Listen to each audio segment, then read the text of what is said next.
And today, from the heavy metal perspective, we've got the Blackstar HT1R. I only picked up this guy yesterday, and I've got to say I'm very happy with it. Just for playing around the house, or playing out in the shed, or anything like that. It's exactly what I wanted. It's I can't remember the exact specs on it, but it's got 2 tubes in there. And we've got built-in reverb as well, and the way Blackstar do some of their gear, you can kind of think preamp and power amp volume. Hopefully you can see that okay. But you've got a gain control, which will work also to sort of drive your clean channel, and effectively a master volume. Your EQ is just their ISF control, and a reverb. Then you've got your MP3 line input, and a emulated output and headphones out. On the back you've also got your power and a speaker out. So I'm going to do 3 little videos with this guy. The first video is just I don't know if you can see my DBZ Venom straight into the amp. The next video will be the little Boss straight into the amp, and then we'll plug it into my Marshall 4x12, so that should be fun and kind of interesting. So anyway, so straight into the front of the amp. That's just with the on the clean channel obviously, and the gain on, well, we'll say 9 o'clock, and so is the reverb. So while we're here, here's half of the reverb.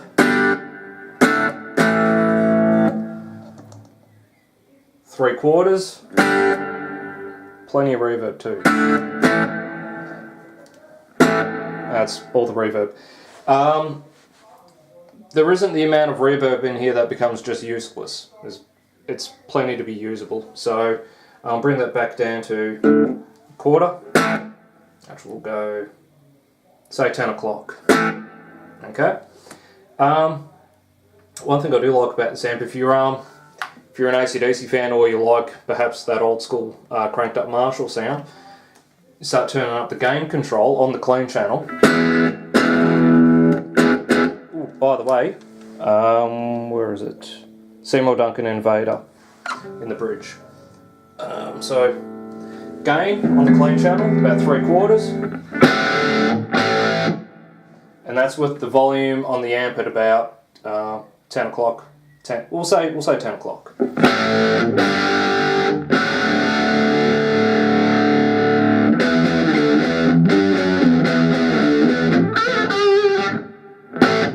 So still nice and juicy there.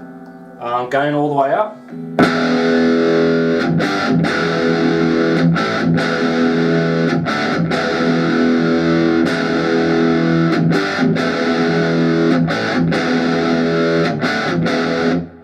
That's basically that. So while we're here, so the gain's on 3/4 now, ISF, so this is what they'd call the USA sound. It's a bit more scooped, and if you go all the way the other way, it's supposed to be their UK, so it's a bit more mid-rangey. So it's a little scooped. 9 o'clock on the ISF.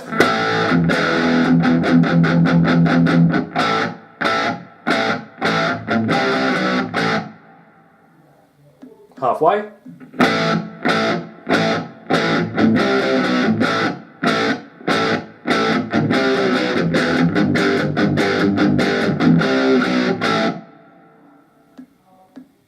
So we'll go, say 2 o'clock. Probably around there's where I like it. It's a little fuller. Which I'll bring 3 o'clock.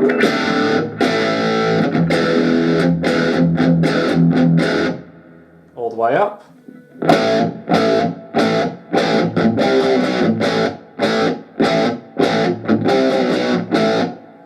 So if I bring it back, say 2 o'clock.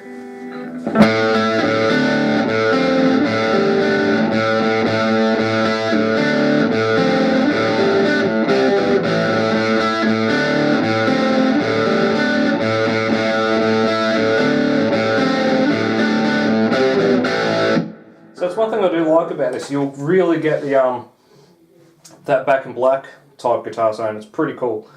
That is straight into the front of the amp. So now if we go, well, alright, so now we're going to go over to the dirty side. We'll start with the gain on, what's that, 9 o'clock. And the volume of the amp is basically where we left it, so it's, say, 11 o'clock. But if you listen to the difference, so here's the clean channel, 3/4. Right. Roll the gain back down. It's kind of leaves off where the clean channel takes off with the clean channel did.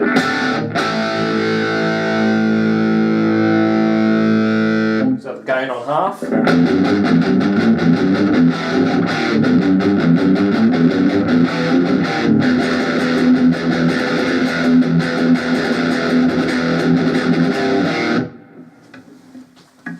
Okay. And it's say 2 o'clock. So it's starting to get a lot more saturation.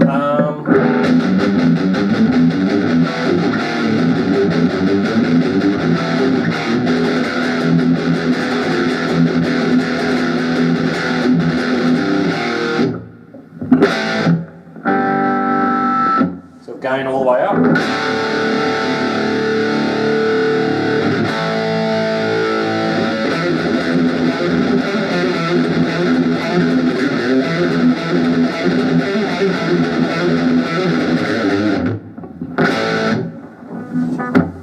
So while we've got the gain all the way up, let's turn the ISF down, so scooped again.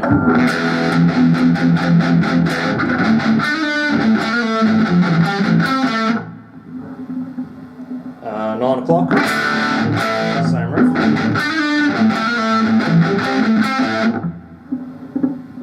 Halfway.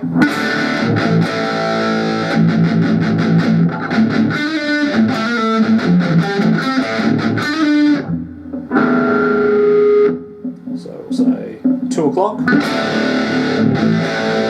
Probably around there. It's kind of where I like it.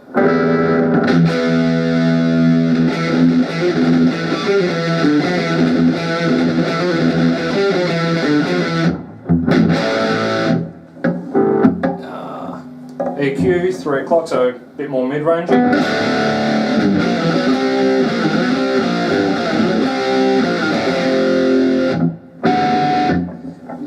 all the way up.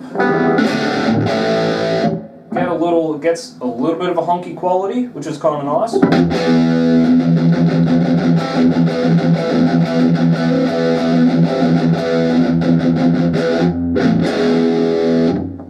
Okay, so we'll bring that. So the ISF is now at about 2 o'clock. Reverb on half.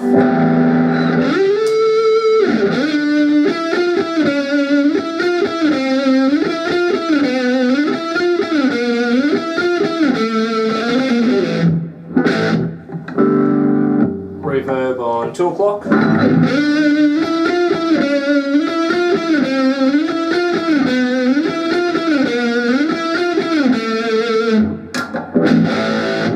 And we'll just go all the way up. So reverb all the way up.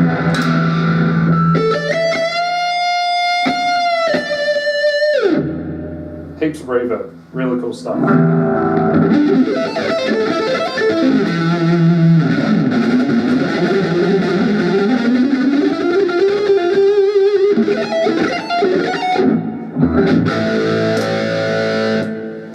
So we're going to leave that there. We're going to go to the second part of this where we plug in the SD1. I will say that when I tried this out yesterday, I tried it out next to the metal equivalent of this in a snakeskin finish. About another $50 too, Australian. And it's October 2017. So it was about another $50 more. The reason I wound up going for this one was the metal one a little bit, well, actually a bit too woofy on the bottom end. Even when I took my black Eclipse with me, as soon as you roll the stop playing, it would just start howling, you know, a really low sort of feedback. So that wasn't too appealing. And sometimes when, you know, something says heavy metal, like, you know, on an amp or something, I get a little hesitant to even try it because they can be sort of over EQ'd, you know, too scoopy, too bottom endy, too top endy. So sometimes, yeah, you don't need the metal version. Well, like I said, I wound up going for this. So anywho, let's go to part 2 and try it out with the Boss Super Overdrive. Alright, see you in a minute.